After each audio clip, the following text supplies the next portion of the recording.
Hello, അസ്സലാമു അലൈക്കും.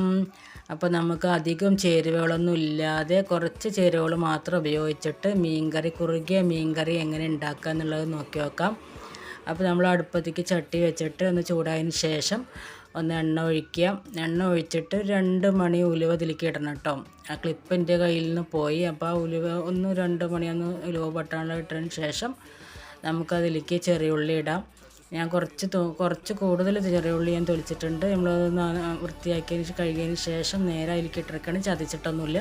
അതിലേക്ക് 2 പച്ചമുളക്, കറിവേപ്പിൻ്റെ ഇല, തക്കാളി ഇവ മാത്രം മതി കേട്ടോ. ഈ 3 ചേരുവകൾ മാത്രം മതി. അത് നല്ലവണ്ണം എണ്ണയിലിട്ടിട്ട് നമുക്ക് നല്ലവണ്ണം ഒന്ന് ഒരു മിക്സായിട്ട് വരുന്ന സമയത്ത് നമുക്ക് അതിലേക്ക് മുളക് പൊടിയും മഞ്ഞൾപ്പൊടിയും മല്ലിപ്പൊടിയും ചേർത്തിട്ട് നല്ലവണ്ണം എണ്ണയിലൊന്ന് മിക്സാക്കുക. അതിൻ്റെ ഒന്ന് പച്ചമണം പോകുന്നത് വരെ മിക്സാക്കുക കേട്ടോ. ഞാൻ നത്തോലി മീനാണ് എടുത്തിരിക്കുന്നത്. അത് ഞാൻ വെള്ളത്തിൽ വലിപ്പമുള്ള നത്തോലി മീനാണ്. അപ്പോൾ ഞാൻ മുളക് പൊടിയും മഞ്ഞൾപ്പൊടിയും ഉപ്പും തിരുമ്പി വെച്ചിട്ടുണ്ട്. നമ്മളിതിലേക്ക് ഈ പൊടികളിട്ട് വഴറ്റിയതിന് ശേഷം നമുക്ക് പുളി ഒഴിക്കാം.